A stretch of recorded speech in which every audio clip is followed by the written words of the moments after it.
engens røst og en Guds person, og så skal de døde i Kristus opstå, og vi som lever og er tilbage skal sammen med dem løftes op og møde Jesus på himlens sky, og så skal vi altid være sammen med Herren.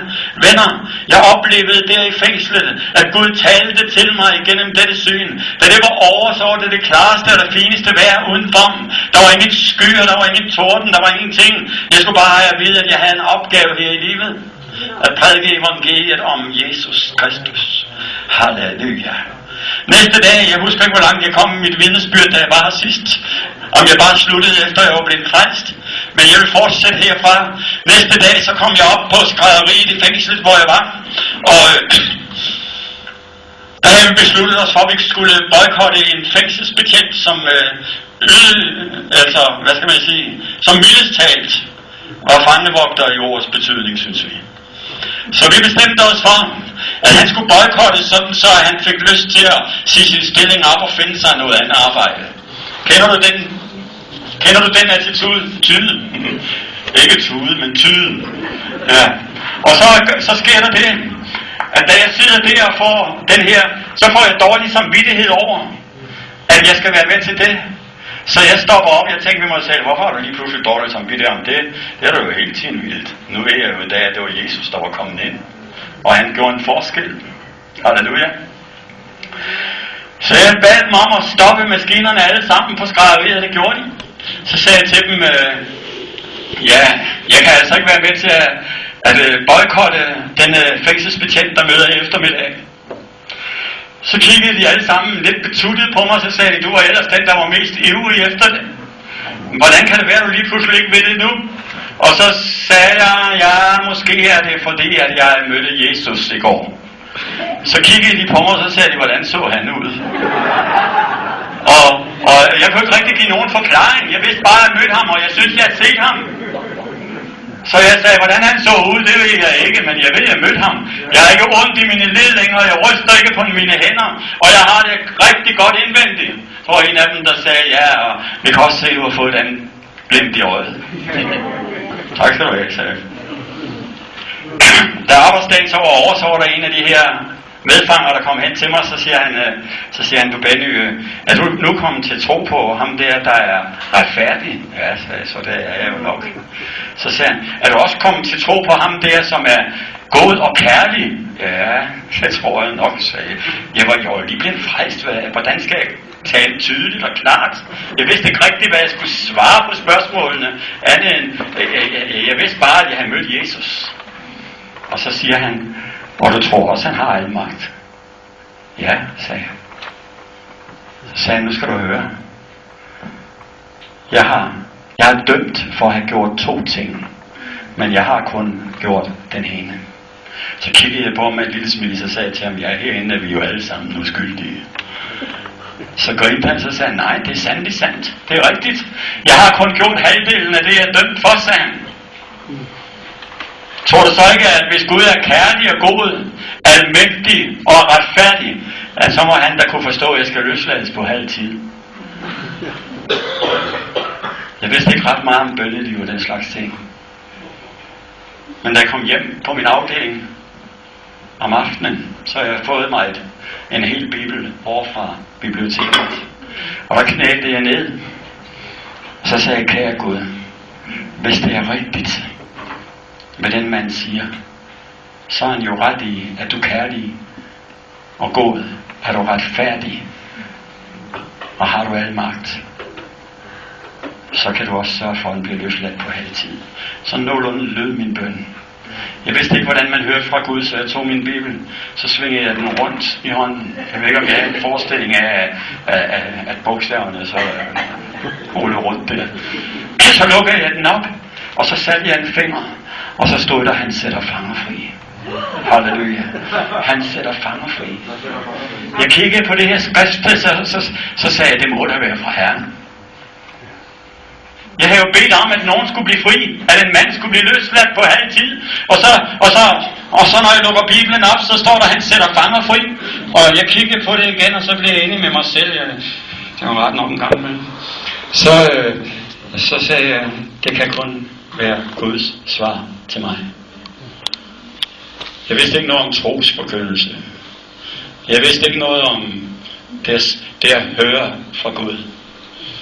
Jeg ved noget mere om det i dag. Men dengang var jeg fuldstændig blank på de områder. Derimod havde jeg læst en bog, der handlede om læsere. Og der så jeg, at når de hørte fra Gud, så var det gennem mandakorn, eller gennem at lukke Bibelen op og sætte en finger. Han sætter fanger fri. Så da jeg kom ud på arbejdspladsen dagen efter, så går jeg hen til ham, så siger jeg til ham, du bliver løsladt på halv tid. Så kiggede han undrende på mig, så sagde han, hvor ved du det fra? Ja, det har Gud sagt. Så kiggede han på mig, som om jeg ikke var rigtig klog. Det var jeg måske heller ikke, det ved jeg ikke. Jeg begyndte bare at handle på det, jeg læste. Så sagde han, har han da talt til dig? Nej, han har nærmest skrevet. Så sagde han, du er da ikke rigtig klog. Nej, så det kan da godt være, men det var bare sådan, det gik til. Jeg bad til ham, og så fik jeg det skriftligt. Halleluja, du må åbne det nye testamente og gå ind på betingelserne der. For du kan ikke arve retten vente, hvis du ikke får klarhed på det der. Jeg oplevede, venner, at klarheden findes i Guds ord. Der gik nogle tider, så kommer han til mig, og så siger han, nu bliver du snart helt til grin, der er så læst lidt mere i Bibelen. Det er godt at læse i Bibelen der, så kan man få svar på mange ting. Han kom, så sagde han til mig, jeg har været over at snakke med dem i rådet derovre, men de vil ikke engang sende en anmodning om løsladelse ind. Så du kan godt se, at du bliver snart til grin i fængsel. Han havde spredt ud over hele fængslet på alle afdelingerne på Kraskovhede, at Benny havde sagt. Men det havde jeg jo ikke. Det var Gud, der havde sagt. Jeg har bare sagt, hvad han havde sagt. Skrevet. Så sagde han til mig, så du kan godt se, det var jo ikke længe før du bliver rigtig drillet, ligegyldigt hvor du er på fængslet. Så sagde han, nu skal du bare høre. Den bibel, hvor der stod, han sætter fanger fri i, der er lige læst, at der også står, han kan ikke lyve. Amen. Halleluja. Han kan ikke lyve. Tak og lov. Så kiggede han på mig, og så sagde han det igen, du er da ikke rigtig klog. Så gik der nogle tider, jeg skal ikke trætte jer med, hvor lang tid der gik for det. Der gik jo altså et lille stykke tid for det. Det endte med, at jeg blev kaldt over til præsten, og jeg plejer gerne at sige, det har jeg sikkert også gjort, hvis jeg har fortalt det her før, at nu håber jeg ikke, der er alt for gode teologer her. Altså, jeg har jo altid sagt, teologer er meget godt, men nogle gange så har vi mere brug for noget teologer. I stedet for teologi, men jeg er ikke imod teologi. Jeg oplever bare, at det er bedre at have Jesus. Der var en over på Bornholm, for at lige gøre en lille en her. Der var en over på Bornholm, der sagde til mig, jeg har den største, den højeste teologiske uddannelse af alle her på øen, sagde han. Vi snakkede om den mirakelvirkende Gud, og han var meget imod det. Så siger jeg, ved du hvad jeg har? Kiggede han lidt spørgende på mig. Nej, så sagde jeg har som bare læst i Bibelen. Så er han ikke mere at sige. Halleluja. Guds ords autoritet er det bedste, vi kan have i vores liv. Halleluja. Og venner, jeg blev kaldt over til den her præst.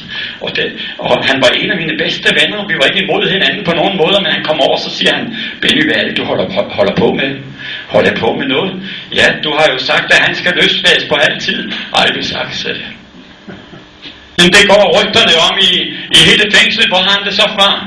Det er Gud, der har sagt det. Hvad siger du, sagde han?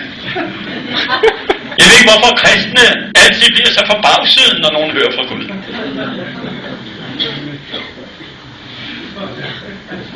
Så kiggede han på mig, og så sagde han, har du virkelig hørt hans stemme? Har du begyndt at høre stemmer? Nej, sagde jeg så. Han skrev. Skrev han, så? Hvad mener du med det? Jo, sagde jeg. Jeg bad til Gud, og så gjorde jeg ligesom læserne.